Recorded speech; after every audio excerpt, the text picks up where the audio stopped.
Hello everyone, मैं शुभा शर्मा स्वागत करती हूँ आप सभी लोगों का आपके अपने चैनल जीएस बाय शुभा में। तो कैसे हैं आप सभी लोग? मैं आशा करती हूँ आप सब लोग बहुत अच्छे होंगे, एकदम स्वस्थ होंगे। तो चलिए अब आज की हमारी हिस्ट्री की क्लास है, अब हम उस पर आते हैं। तो हिस्ट्री में हम क्या पढ़ रहे हैं? हिस्ट्री में हम प्राग ऐतिहासिक काल के बारे में पढ़ रहे हैं। मतलब प्राग ऐतिहासिक काल से जो जो क्वेश्चन एग्जाम में पूछे जा सकते हैं या पूछे जा चुके हैं वो हम कवर कर रहे हैं। ठीक है, पढ़ने के लिए तो कितना भी पढ़ लो वो कम है, बट हमको केवल उतना पढ़ना है जो एग्ज़ाम पॉइंट ऑफ व्यू से इम्पॉर्टेंट है, जो एग्ज़ाम में पूछा जा सकता है। ठीक है, तो कुछ तो पॉइंट्स हमने पिछली जो हमारी क्लास थी उसमें हमने कवर कर लिए थे। जो थोड़े बहुत रह गए हैं 10-12 पॉइंट्स वो हम आज की क्लास में कवर कर लेंगे। फिर हमारा ये टॉपिक कंप्लीट हो जाएगा। फिर उसके बाद हम सिंधु सभ्यता के बारे में पढ़ेंगे, या सिंधु घाटी सभ्यता के बारे में हम स्टार्ट कर देंगे अपनी नेक्स्ट क्लास से। ठीक है, तो चलिए स्टार्ट करते हैं। तो आज का जो फैक्ट है वो क्या है? भारत में पूर्व प्रस्तर युग के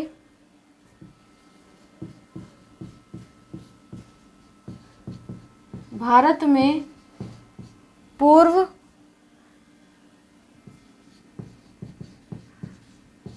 प्रस्तर युग के अधिकांश औजार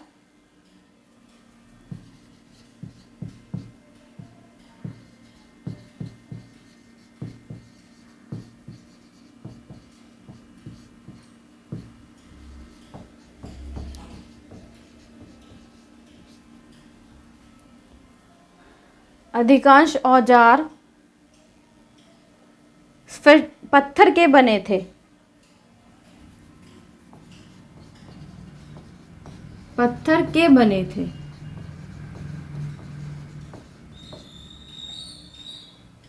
ठीक है, नेक्स्ट जो पॉइंट है वो क्या है? रॉबर्ट ब्रूस फुट पहले व्यक्ति थे। कौन थे? रॉबर्ट ब्रूस फुट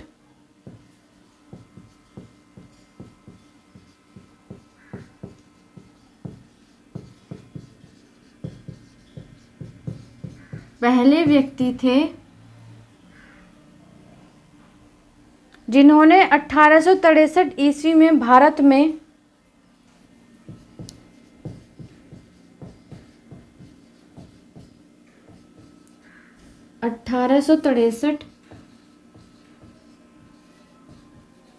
ईस्वी में भारत में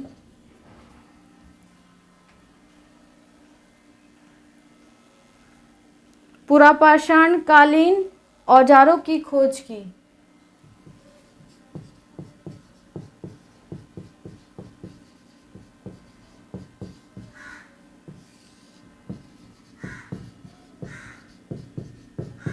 औजारों की खोज की।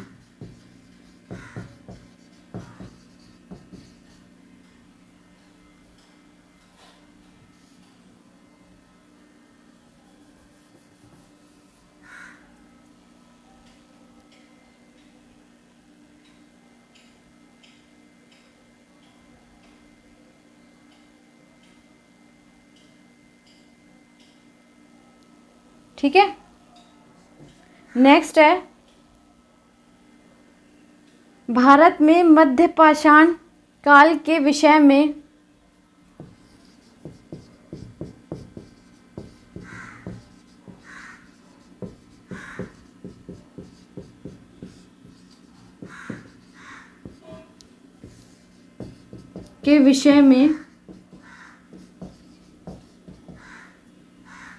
के विषय में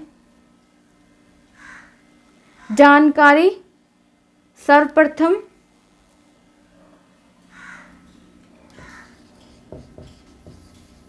जानकारी सर्वप्रथम 1867 1867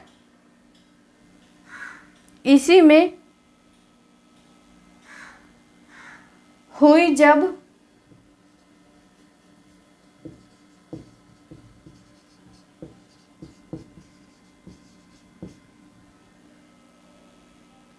CL कार्लाइक,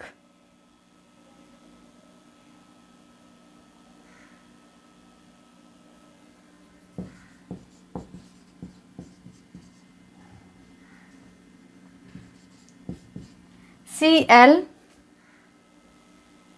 कार्लाइल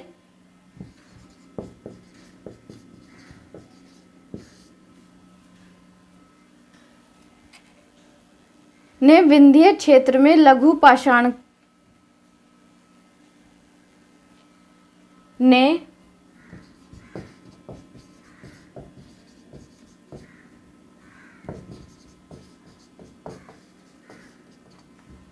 विंध्य क्षेत्र में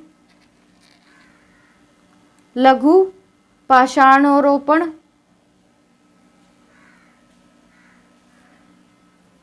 लघु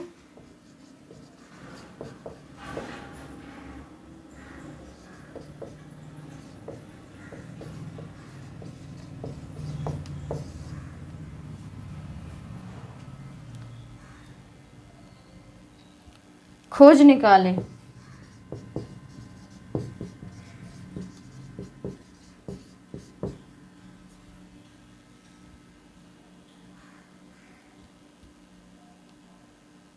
भारत में मानव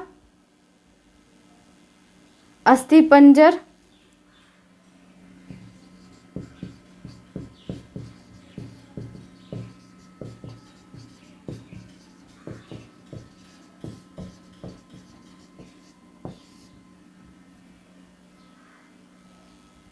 मध्य पाषाण काल से ही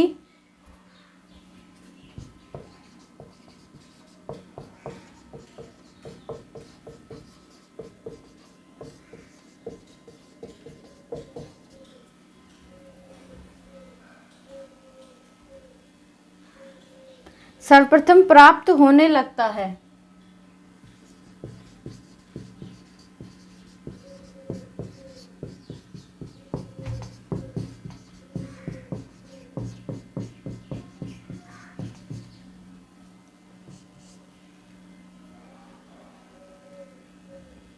भारत में नवपाषाणकालीन सभ्यता का,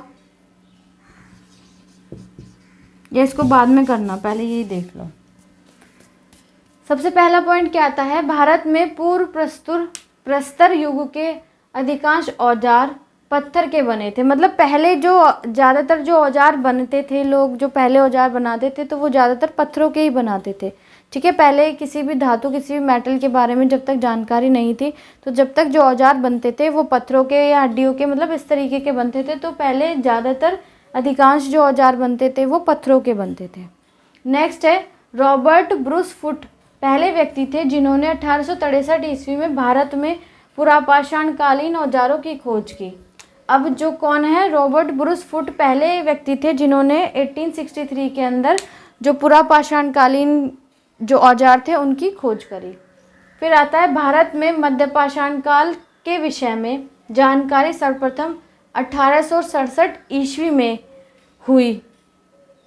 मतलब जो मध्यपाषाण काल जो है उसके विषय में जो जानकारी हुई थी भारत के अंदर, वो सबसे पहले हुई थी 1867 ईस्वी में, जब CL कार्लाइल ने विंध्य क्षेत्र में लघु पाषाणोपकरण खोज निकाले। जब क्या हुआ था, CL कार्लाइल ने क्या, विंध्या का जो क्षेत्र है आपने मैप में देखा होगा, जो विंध्यन क्षेत्र है मध्य प्रदेश से जो नीचे के साइड को, मतलब तो वहाँ पर क्या हुआ था कि जो लघु पाषाण के जो उपकरण थे वो खोज निकाले थे। आगे भारत में मानव अस्थिपंजर मध्य पाषाण काल से ही सर्वप्रथम प्राप्त होने लगता है। मतलब जो मानव में जो अस्थिपंजर ये है, या मध्य पाषाण काल से ही सर्वप्रथम प्राप्त होने लगते हैं। ठीक है, तो आई होप इतनी बात आपको क्लियर हो गई होगी। चलिए आगे चलते हैं।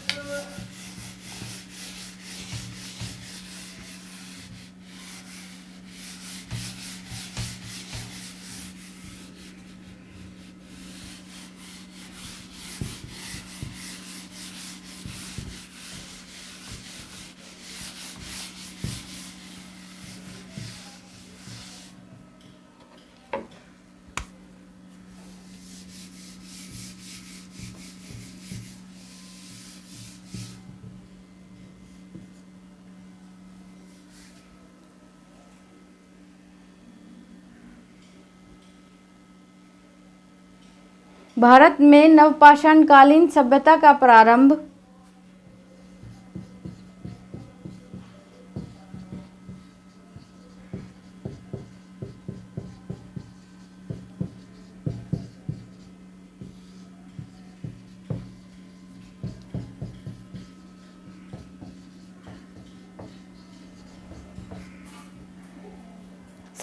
प्रारंभ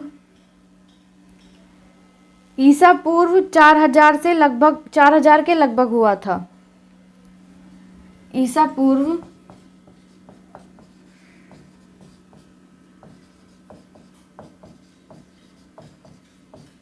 4000 के लगभग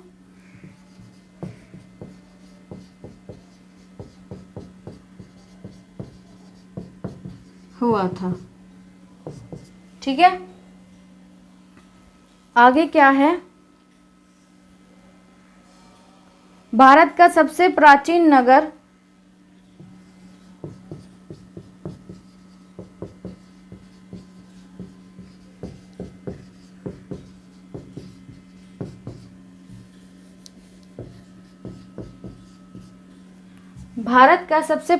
नगर मोहनजोदड़ो था।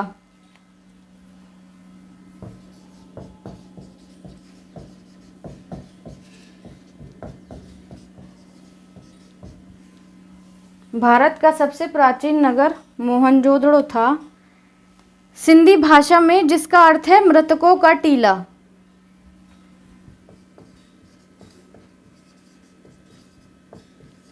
सिंधी भाषा में जिसका अर्थ है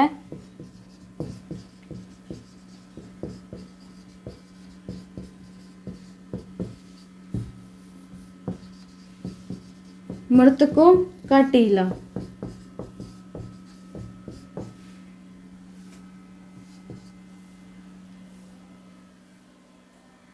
ठीक है, अब नेक्स्ट है असम का श्वेतभ्रू गिबन।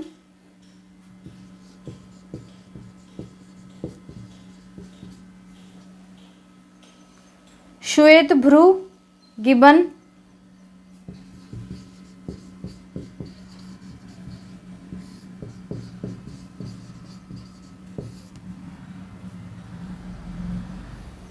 भारत में पाए जाने वाला एकमात्र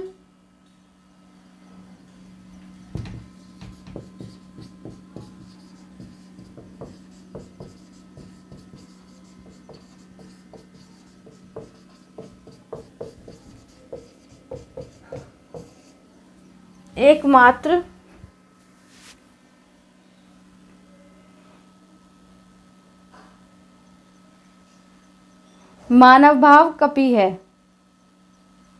या मानवाब लिख लो, मानवाब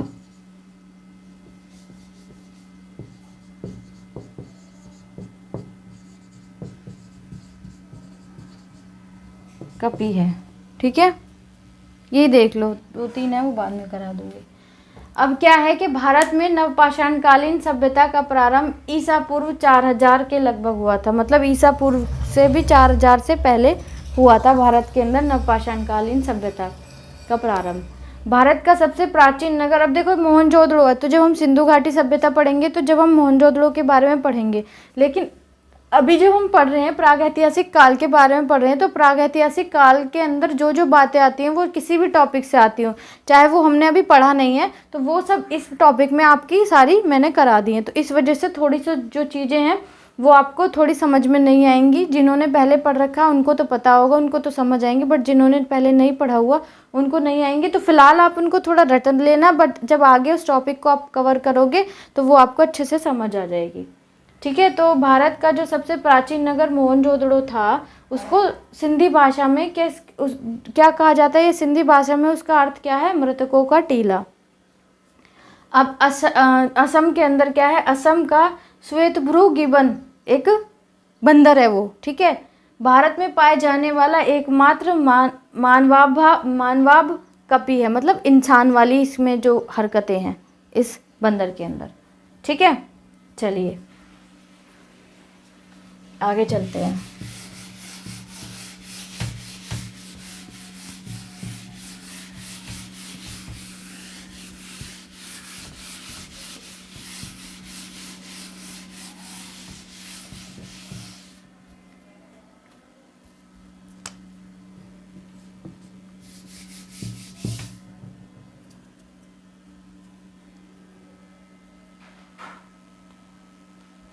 इनामगांव ताम्रपाषाण काल युग की एक बड़ी बस्ती थी।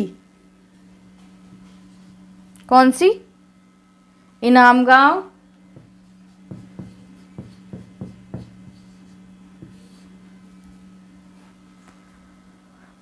ताम्रपाषाण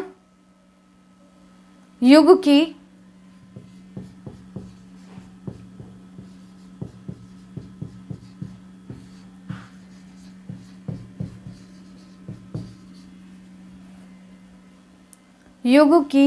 एक बड़ी बस्ती थी।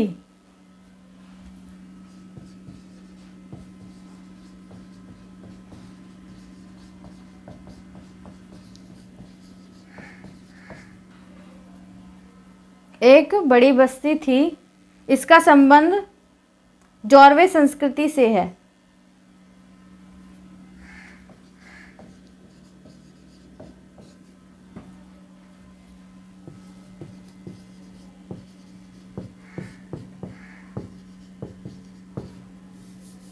इसका संबंध जॉर्वे संस्कृति से है।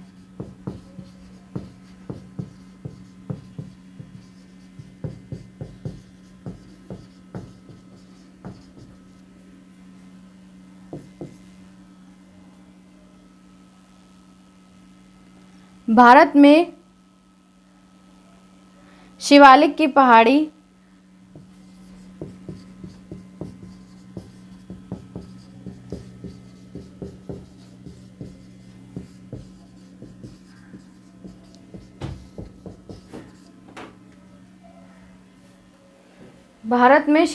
पहाड़ी से जीवाश्म का प्रमाण मिलता है।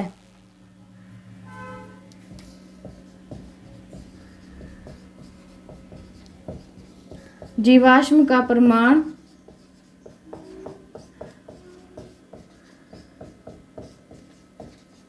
मिलता है।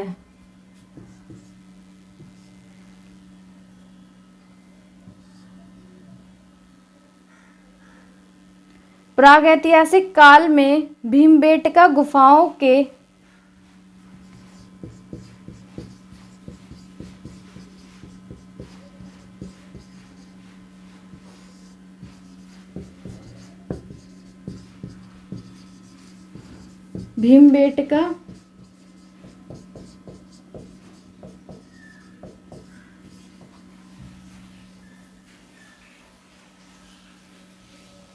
गुफाओं के शैलचित्र के लिए प्रसिद्ध है।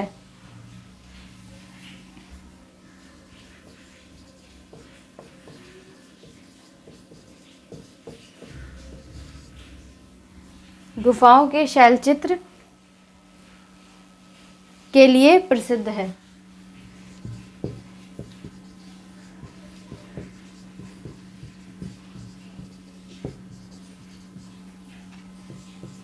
नेक्स्ट है लास्ट और लास्ट। भारत में मनुष्य संबंधी सबसे पहला प्रमाण नर्मदा घाटी से मिला है।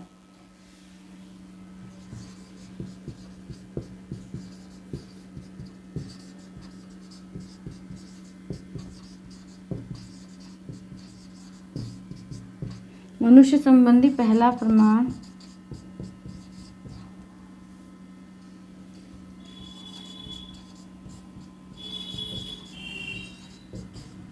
नर्मदा नदी से मिला है।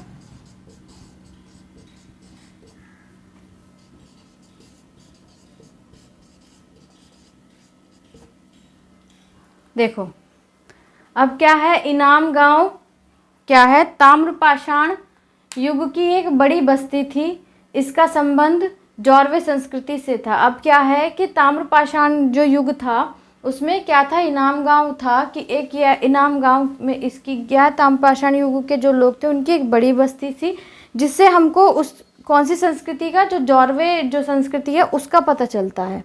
उससे भारत में शिवालिक की पहाड़ी से जीवाश्म का प्रमाण मिलता है। अब जो भारत के अंदर जो शिवालिक की पहाड़ियाँ हैं उससे क्या है, जीवाश्म का प्रमाण मिलता है, वहाँ से जीवाश्म प्राप्त हुए हैं। फिर आता है नेक्स्ट, प्रागैतिहासिक काल में भीमबेटका गुफाओं के शैलचित्र या मतलब भीमबेटका क्या है, गुफाओं के शैलचित्र के लिए प्रसिद्ध है। जो भीमबेटका गुफा है वो है, गुफाओं के जो शैलचित्र हैं उनके लिए भीमबेटका प्रसिद्ध है। वहाँ की जो गुफाएं हैं उनमें जो शैलचित्र है। भारत में मनुष्य संबंधी पहला प्रमाण नर्मदा नदी से मिलता है। भारत के अंदर जो मनुष्य से संबंधित पहला जो प्रमाण मिलता है वो कहाँ से प्राप्त होता है, वो नर्मदा नदी से प्राप्त होता है। ठीक है, तो ये जो हमारा प्रागैतिहासिक काल है ये हमारा कंप्लीट होता है। अब कल हम क्या करेंगे, सिंधु सभ्यता के बारे में, सिंधु घाटी सभ्यता के बारे में कल हम स्टार्ट करेंगे। तो क्लास आपको कैसी लगी है आप प्लीज़ कमेंट में ज़रूर बताइएगा। अच्छी लगी हो तो उसको लाइक कीजिएगा, और आप जो भी सोशल मीडिया अकाउंट यूज़ करते हैं उस पर इस चैनल के लिंक को प्लीज़ ज़्यादा से ज़्यादा लोगों तक शेयर कीजिएगा, ताकि और लोग भी हमारे चैनल के साथ जुड़ सकें। ठीक है, अगर आप वीडियो पहली बार देख रहे हैं, चैनल पर पहली बार आए हैं, वीडियो अच्छी लगे तो प्लीज़ उसको लाइक भी कीजिएगा और चैनल को प्लीज़ सब्सक्राइब कर दीजिएगा और बेल आइकन को भी प्रेस कर दीजिएगा, ताकि जब मैं वीडियो अपलोड करूं तो नोटिफिकेशंस आप लोगों तक आते रहें। ठीक है, किसी का कोई सजेशन वगैरह हो तो आप प्लीज़ कमेंट में ज़रूर बताइएगा। आज के लिए इतना ही है, अब मिलते हैं नेक्स्ट क्लास में, तब तक के लिए थैंक यू वेरी मच।